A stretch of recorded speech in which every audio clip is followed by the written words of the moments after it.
साधु ऐसा चाहिए जैसे सूप सुभाए, सार सार को गही रहे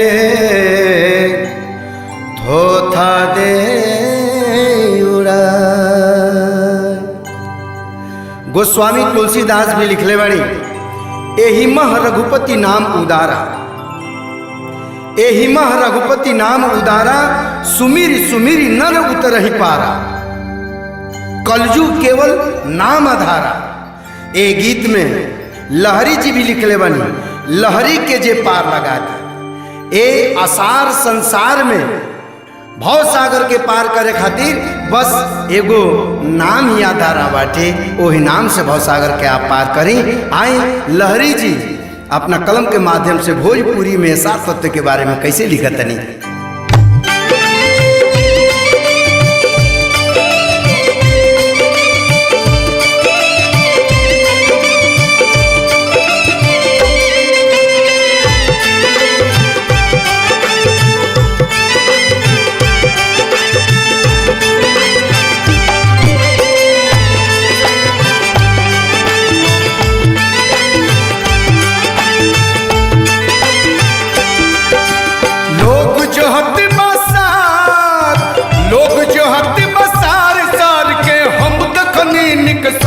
सार में सार कहाँ बा, साच संसार कहाँ बा, सार में सार कहाँ बा, साच संसार कहाँ बा।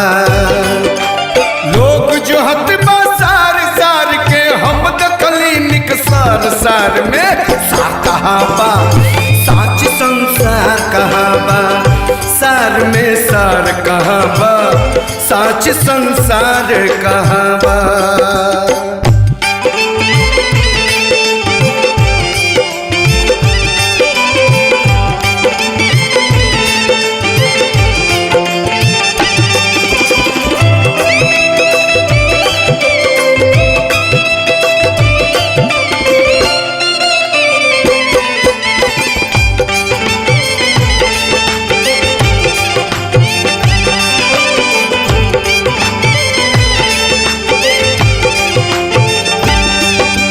सार तत्व तो जनला ना गुण सार के जनला सार, सार बिनाए को पल भैया ना बाटे पैसार।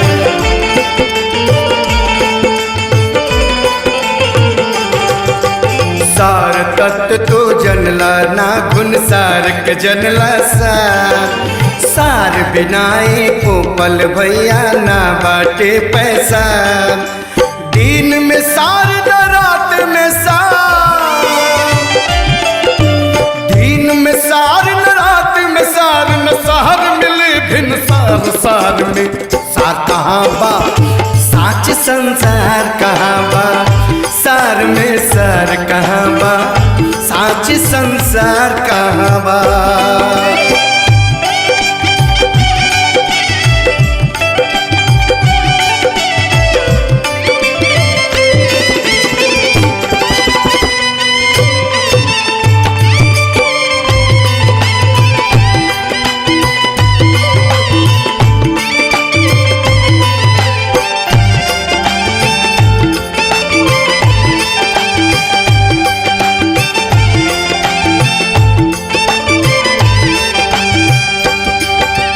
सार कजनी है चालन जिकरा में बाछेद हजार, सूप से जाके पूछ सार के कहे समाचार।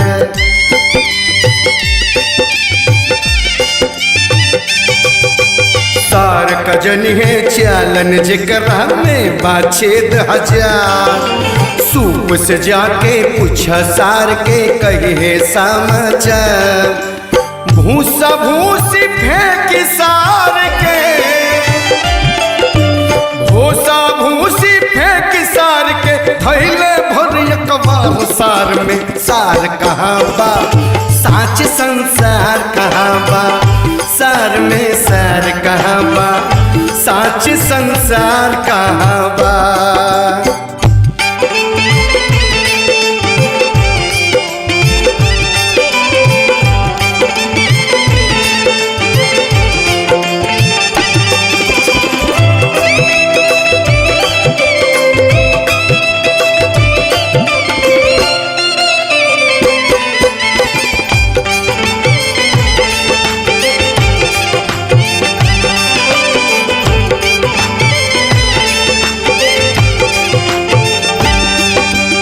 सपना में के सार सार से तू रहे होशियार। देव हाथ पसार गोपाल जी सार बनी अतिसार।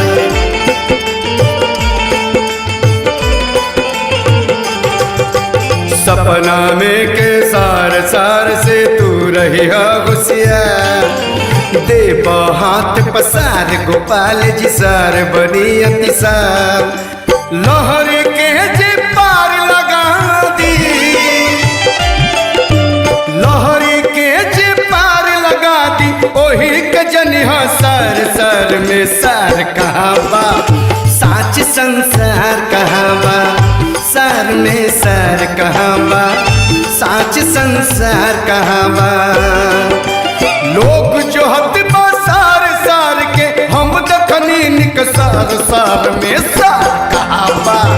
साच संसार कहावा, सार में सार कहावा, साच संसार कहावा।